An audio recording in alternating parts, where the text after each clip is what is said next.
Alors, aujourd'hui, c'est une vidéo un petit peu spécifique parce que il s'est passé des choses spécifiques et puis je voulais, Marianne, que tu puisses en parler.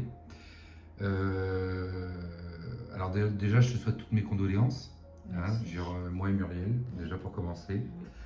Oui. Comme je te l'ai dit en arrivant, après la mort fait partie de la vie, mais après il y a des choses qui passent, d'autres qui passent moins, des choses. Tu es venu me voir en consultation, je t'avais prévenu, je t'avais dit ce qui allait se passer. Tu l'as vécu, donc j'aimerais que tu en parles et puis que tu sois franche parce que la chaîne YouTube que je représente, en fait, on a pour l'habitude de dire la vérité. Ça nous permet d'éclairer les gens, d'éclairer les personnes et de toujours aider, comme je le fais avec toi et tous les autres depuis le début. Alors, euh, la première question va être très simple. Alors, déjà, comment tu m'as connu déjà Comment sont passées les consultations et notamment la dernière avant que qui était plus basée sur une voyance. Je veux dire, il y a eu les soins aussi, mais il y a la voyance à côté et puis voilà. Je t'ai dit des choses, tu les as vécues, ce que je t'avais annoncé à l'avance. C'était rapide, hein. Ouais, ça a été rapide, ouais, ça a été rapide, puisque tu m'as même dit, mais on va en parler, mais ce qui est important, c'est que les gens comprennent comment ça s'est passé. Alors, la première question, c'est comment tu m'as connu, en fait, Mais moi, je t'ai connu sur les réseaux, sur YouTube. sur YouTube. J'avais l'habitude de regarder des vidéos et ce jour-là, j'avais pas envie et je suis tombée sur une de tes vidéos. Une de mes vidéos, d'ailleurs. Ok, d'accord. Et c'était un live, d'ailleurs. C'était un live, donc le live que je fais une fois par mois Oui, sur YouTube, le live gratuit, là. oui. D'accord, ok. Et à ce moment-là, tu en as refait, pas un mois après, mais 15 jours après. Oui, Et j'étais aussi... et depuis ce temps-là, j'écoute. Je d'accord. t'écoute. Ouais. Donc tu m'as posé des questions sur Oui, ce soir-là. oui. Qu'est-ce que tu m'as posé? Qu'est-ce que j'ai répondu? Eh bien, en fait, sur le fait de la grossesse de ma fille, Oui, savoir si tu voyais un garçon ou une fille. oui, d'accord. Donc, Ok, une fille, apparemment, oui, d'accord. qui est Qui- toujours pas arrivée, donc... Non, oui, mais elle va arriver, hein. oui. Et puis Et ensuite, puis ensuite, mon fils qui a emmené son patron au prud'homme, oui, et je voulais savoir s'il allait gagner et après retrouver un autre travail. d'accord, Tu m'as dit oui. oui, On attend la réponse le 5 février. ça tout à fait. Ok. Alors, ça c'est en amont un petit peu en voyance, c'est ce que Ouais. je te vais annoncer. Et après, il y a des choses plus concrètes là qui se sont déroulées. Alors, ça fait du mal, c'est tout frais. T'es pas obligé de répondre à toutes les questions si t'as pas envie, hein. Je suis pas là pour te faire du mal, bien au contraire. Mais là, tu es venu dernièrement. Et puis, qu'est-ce qui s'est passé lors de la consultation alors? Oui. Alors j'étais venue en voyance, Oui, je sais plus quel jour. Euh, Et puis, tu m'as annoncé certaines choses depuis ma naissance que je connaissais, d'autres choses que je ne connaissais pas, mais j'avais des doutes. Et puis, bon, des choses pour mon avenir. Et là, il y avait eu un truc très rapide qui devait se passer. Et tu m'as donné un rendez-vous pour une semaine après. mhm, c'est ça. Et cette chose est arrivée. Alors, qu'est-ce que je t'ai annoncé? Est-ce que je me rappelle bien? Je sais pas si tu te rappelles dans les détails exactement ce qui a été dit, mais je me rappelle bien. Alors, est-ce que je le dis et tu confirmes ou est-ce que tu préfères le dire? Non, vas-y. Je le dis. Oui. Alors, la voyance se déroule. Moi, je vois tes enfants, un garçon qui est en grande difficulté, hein, d'accord? Et je te préviens qu'il faut faire très attention parce qu'il va se passer quelque chose de fatal, hein, on peut appeler ça comme ça. Et à ce moment-là, on fait le soin à côté en même temps, et tu me dis, il est mort là? Et je t'ai répondu non, mais ça va pas tarder. Euh, on s'explique. Il a un geste malheureux. Il fait une tentative de suicide. D'accord. Il se prend. D'accord. Et pendant cette pendaison, son cœur s'arrête et il est réanimé. À la suite de ça, je t'explique que son cerveau c'est terminé et que bah, ça sera fini pour lui. Et là, c'est très compliqué pour toi et je te sens mal, très mal. Voilà, comme une maman, comme toutes les mamans d'ailleurs, hein, je pense, pour Oui. qui ça pourrait arriver malheureusement. Et là, je te dis, prends ta voiture très vite si tu veux lui dire au revoir parce qu'il va mourir. Ouais. Et là, tu me regardes, tu me dis, vous êtes sûr? Je dis oui. Et tu me dis, oui, mais c'est compliqué. Dans la famille, il y a des conflits. Hein. J'ai des conflits avec les enfants. Et je te dis à ce moment-là, écoute, tu es la maman, quoi qu'il arrive, tu seras reçu, tu verras, tu arriveras à passer et tu verras ton fils juste avant qu'il meure. C'est bien ça? Donc à ce moment-là, tu prends la voiture. Donc je t'ai vu le samedi même tu as pris ta voiture pour aller à l'hôpital d'Angers. Voilà.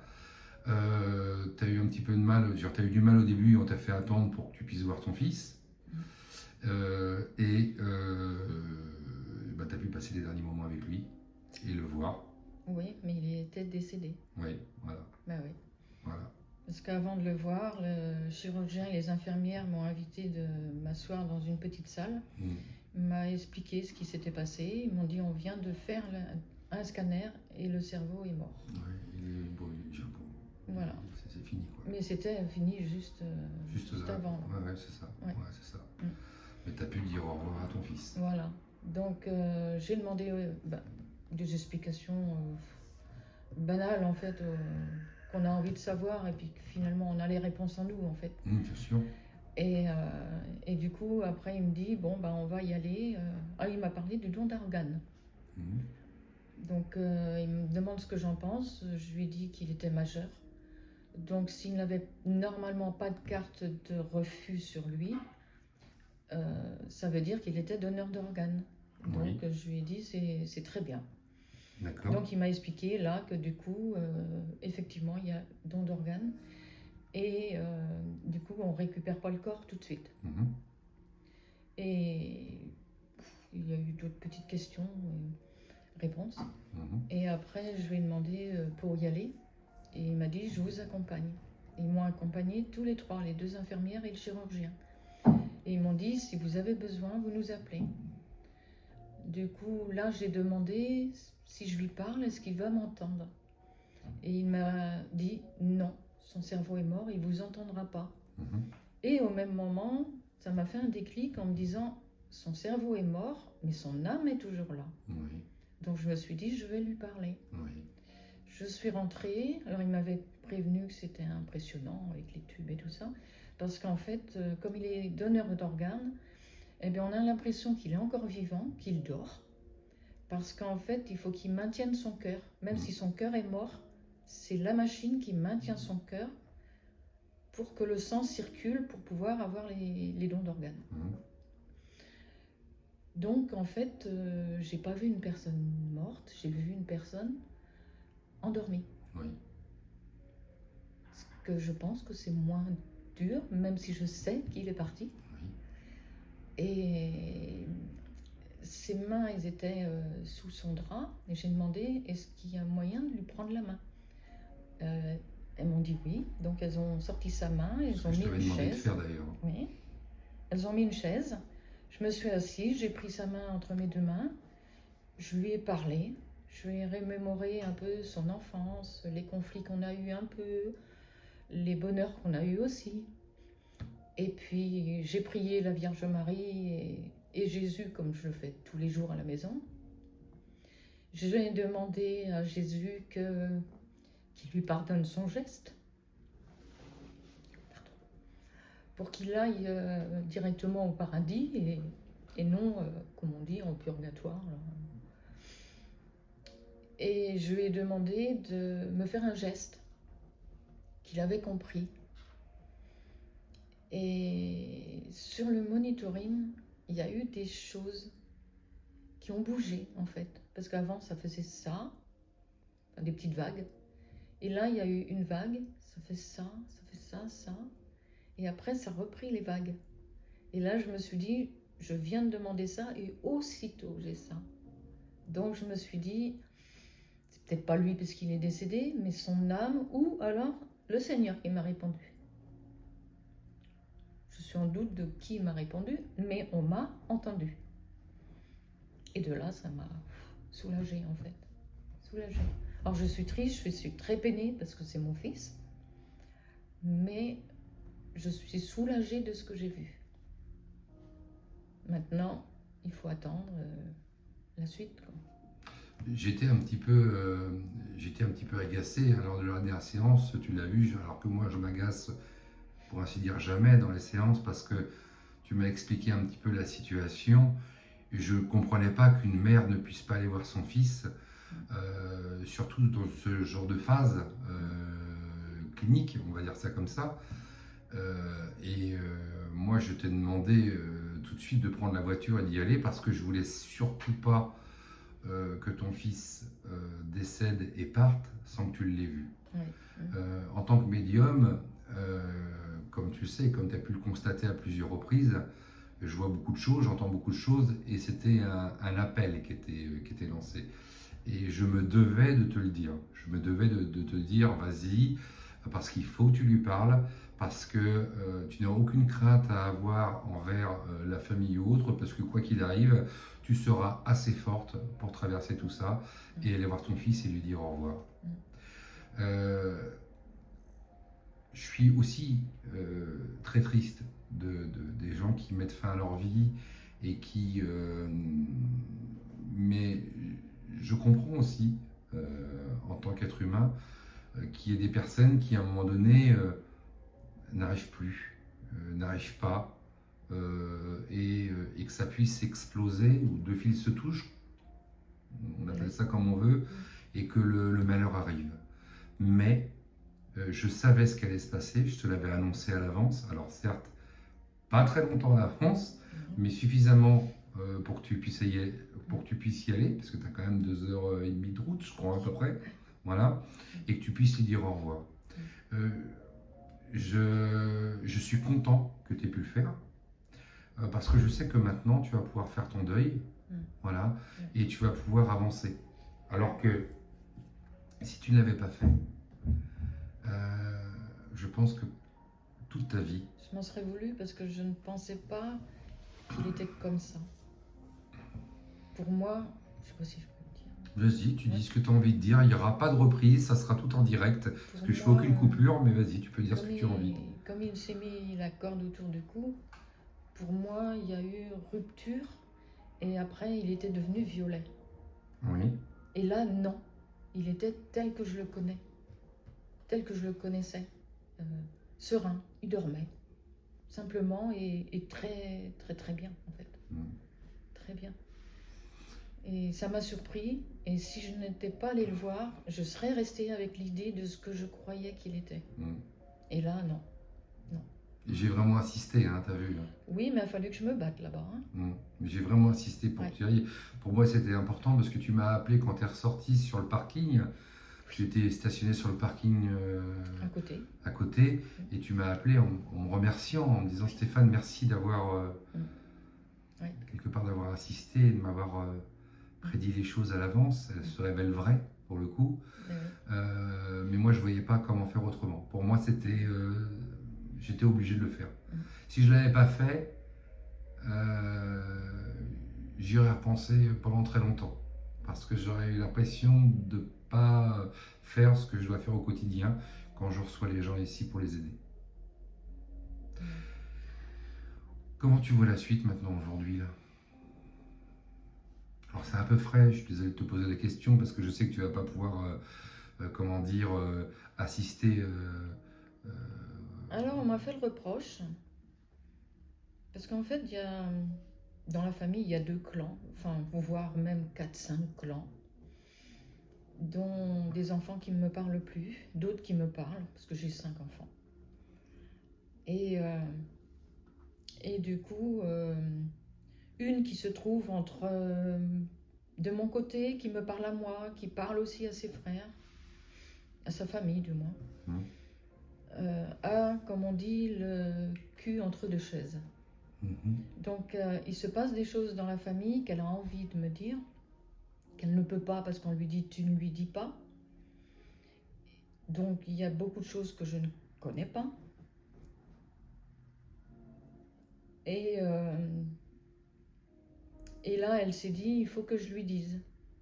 Parce qu'il a fait ça dans la semaine et elle m'a téléphoné jeudi pour me dire ce qu'il avait fait. Et elle me dit, il est à l'hôpital. Et du coup, je lui dis, je vais aller le voir. Elle me dit, non, surtout pas, il faut pas que personne le sache, que tu es au courant. Et là, ça m'a travaillé. Et c'est pour ça que je t'ai appelé, d'ailleurs, le jeudi. Oui. Pour demander conseil. Et tu m'as donné rendez-vous pour le samedi. J'ai essayé de me débrouiller pour trouver une place, parce que j'avais pas de place du tout, bien évidemment. Et oui, et tu m'as pas appelé pour rien. Je sais très bien que voilà, et le samedi était le bon jour. Et c'était comme ça, c'était écrit, c'est tout. Il fallait que tu viennes le samedi, il fallait que je te parle de cette façon-là, que je t'explique les choses, que toi tu me donnes tes ressentis, et puis que derrière tu puisses avancer et aller le voir. Voilà. Dis-moi, j'ai une petite question en fait. Alors, tu n'es pas obligé de répondre, mais qu'est-ce qu'on te reproche exactement comme maman, en tant que maman? Alors, j'ai eu une vie très très difficile. Je me suis mariée, j'ai eu un enfant. 5 mois après, j'étais veuve. Quelque temps après, je me remarie, j'ai d'autres enfants. Et j'en avais marre de pas avoir de soutien. C'est moi qui me levais pour les enfants, c'est moi, je faisais le travail de bébé, de maman plutôt. Mais aucun soutien, ni au niveau des enfants, ni à la maison, ni rien. Ça cheminait, j'avais envie de le quitter, tout, je le faisais pas. Et un jour, on avait invité des amis à l'apéro. Et celui qui était mon mari a été dans la cave chercher une bouteille de vin. Pendant ce temps-là, le pote me dit qu'est-ce que tu fais avec lui? Tu n'as plus rien à faire avec lui. Et un de mes enfants, qui me reproche je ne sais quoi aujourd'hui, me dit maman reste avec lui pour nous. Et là, ça fait tilt dans ma tête. Je me suis dit ils en souffrent. Donc je leur en ai parlé. Et on a décidé de demander un logement et tout. Et je l'ai quitté. Je suis partie avec mes enfants. De là, une personne qui fait de la... Je peux en parler? Oui, vas-y. Qui fait de la magie noire depuis ma naissance, voire avant ma naissance, a voulu me punir de ma réussite, je pense, et a rattiré mes enfants vers elle. Cette femme, c'est... C'est ma mère. D'accord. C'est ma mère. D'accord. Mais j'avais pas compris tout ça. Pour moi, ça se passait comme ça. Et donc, ils sont venus chez moi, chercher mon fils, qui m'en veut justement énormément. Là. Ils sont venus chez moi le chercher, parce que j'avais refait ma vie avec quelqu'un d'autre. Et ils n'ont pas sans doute apprécié, mes enfants. Donc ça se passait pas très bien. Et mes parents sont venus chercher mon fils. Et ma mère m'a donné une claque. Je ne sais pas si j'avais la marque, mais je crois que je l'ai encore. Et là, j'ai dit, c'est terminé, je ne la vois plus. De là, elle a attiré les autres enfants. Les autres. Mais comme on était... mais pas tout de suite. Parce que comme on était divorcés, un jugement, les enfants doivent être chez la maman, ou alors... Et puis la moitié des vacances chez le papa, et un week-end sur 2. Sauf que mes enfants ne voulaient jamais y aller. Et tous les 15 jours, je devais appeler mon avocat pour dire mes enfants ne veulent pas y aller. Ils appelaient ça les week-ends saucisses purées.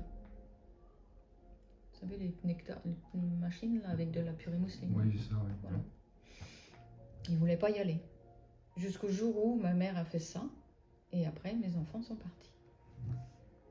Sauf celui qui vient de mettre fin à ses jours, qui a dit, moi je reste avec maman. Donc je l'ai élevé, parce qu'il était petit, lui. Je l'ai élevé. Avec le nouveau compagnon, j'ai eu un autre enfant. Ça se passait très bien. Oui. Jusqu'au jour où il a dû encore y avoir des choses de fait contre moi. Et que cet enfant-là s'est rebellé contre moi et rebellé aussi contre son petit frère. C'est-à-dire qu'il il donnait des coups de pied. Jusqu'à temps que le petit, qui avait 9-10 ans, soit par terre et il donnait des gros coups de pied dedans. Moi, il m'a blessée aussi.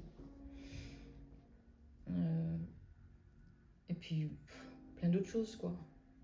Jusqu'au jour où j'en ai eu marre et je lui ai dit, écoute, si ton comportement ne s'améliore pas, tu trouves un autre squat.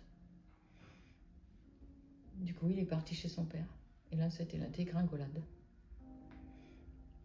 Parce que non seulement il y a eu ça, mais le père de mon dernier m'avait quitté pendant la grossesse. Donc j'étais toute seule avec les deux. Là, je me suis retrouvée toute seule avec le dernier. Et plus de nouvelles de mes enfants. Aucun. Comment tu l'as vécu ce moment-là Très mal. en tant que maman Très très mal. T'as ressenti une injustice Très très mal, parce que je ne savais pas ce qui se passait. Et un jour, je suis allée voir une voyante, pas très loin de chez moi, qui me dit, on a fait du mal, c'est elle qui m'a annoncé que ma mère faisait de la magie noire. De là, elle m'a expliqué ce qu'il fallait faire. Je suis allée voir quelqu'un qui a enlevé la magie noire, donc ça allait, parce que dès après, je dormais. Mais le problème, c'est que ça revenait. Le mal revenait. D'accord. Et je m'en rendais compte parce que ça me faisait, je ne peux pas l'expliquer, quelque chose de bizarre dans le corps. Et à chaque fois, j'allais le voir et il me disait, oui, elle recommence, elle continue. D'accord. Aujourd'hui, là, qu'est-ce que tu souhaites en fait aujourd'hui? Qu'est-ce que... Tu viens de perdre ton fils. Ouais. D'accord. C'est un drame, hein, malgré tout. Hein. Eh oui. Et qu'est-ce que... Celui qui m'avait consolé en fait. Oui. Celui qui était le plus proche de toi. Eh oui. Aussi. Eh oui. D'accord. Donc maintenant, c'est quoi? Si tu avais un vœu à exaucer, ça serait quoi? Bah, que les autres enfants... Attention, j'ai quand même ma fille qui est revenue vers moi. Oui. Mais les deux autres, même celui qui avait perdu son père quand il avait 5 ans, 5 mois plutôt, m'en veut. Je ne sais pas pourquoi. Ils te l'ont jamais dit? Je pense que c'est à cause que j'ai refait ma vie. Je pense que c'est ça, parce que malgré tout, les enfants sont ingrats. Ils ne pensent qu'à eux. Mais peut-être qu'eux aussi referont leur vie à un moment ou à un autre. Mais ils ont tous fait leur vie. Non, mais referont leur vie. Oui. Peut-être que ça leur arrivera aussi. C'est arrivé au grand, mais il n'avait pas d'enfant. Donc c'est différent. D'accord. Par contre, il y en a 2 qui se sont installés avec des femmes qui ont divorcé et qui avaient des enfants. Et c'est ces 2-là qui me reprochent le plus de choses. D'accord. Alors qu'ils ont fait la même chose. Bon, ils sont toujours avec leurs femmes, parce qu'ils ont eu des enfants avec depuis. Mais ils sont quand même partis avec des femmes qui ont des enfants. Donc on me reproche ce qu'ils font. Bon. Bah écoute, moi je te remercie. Est-ce que tu veux ajouter quelque chose peut-être Merci beaucoup de m'avoir secoué samedi pour aller voir mon fils. Oui. Ouais. Je l'aurais fait pour n'importe qui, hein, tu sais. Mais il fallait que... Je voulais pas que tu en payes le prix fort après. Je pense que toute personne mérite de recevoir de l'amour, toute personne mérite de pouvoir aussi faire son deuil tranquillement. Et puis, peu importe ce qu'on a fait dans la vie, on fait tous des erreurs. Je pense qu'aujourd'hui, celui ou celle qui dit ne jamais avoir fait d'erreur, j'aimerais bien la connaître, hein. Voilà. Et puis moi, je dis toujours quelque chose. Quand je parle pas en tant que médium, je dis qu'il faut toujours balayer devant sa porte avant d'aller balayer devant celle des autres, même si c'est la famille. On dit- Voilà. on dit Et ça ça aussi. s'adresse pas à tes enfants, ce que je dis, hein. Ça s'adresse Ah oui, oui, à tout le monde. à tout le monde, quoi. Oui. Voilà, c'est important. Oui. La critique, elle est intéressante quand elle est constructive. Oui, voilà. Sinon, elle démolit, elle sert à rien. Voilà. Bon, bah écoute, Marianne, je vais te remercier. Merci pour cette interview et ce témoignage. Je rappelle que j'ai eu ton autorisation pour pouvoir filmer, hein, que tu m'as donné ton accord. Ouais. Et puis, bah écoute, de toute manière, tu as des soins avec moi prochainement. Ouais. Et puis, bon, on va faire le nécessaire, en tout cas au mieux, pour que tout aille bien. Voilà. D'accord. Ouais. Marianne, je te remercie. Je te souhaite une belle soirée. Je te souhaite encore toutes mes condoléances. Merci. Je suis vraiment attristé par ce qui t'arrive, parce que bah, forcément, c'est toujours un passage difficile. Mais je vais t'aider au mieux. Merci. D'accord. Merci Je beaucoup. te souhaite une bonne journée. C'était Stéphane Tardieu, médium magnétiseur sur ma chaîne YouTube. N'oubliez pas, n'hésitez pas à liker, à vous abonner. Ça fait toujours plaisir. Et surtout, toutes ces vidéos sont totalement gratuites. Et puis, ça me permet de continuer à avancer. Belle journée à tout le monde. Merci. Au revoir. Au revoir. Au revoir, Merci. Marianne.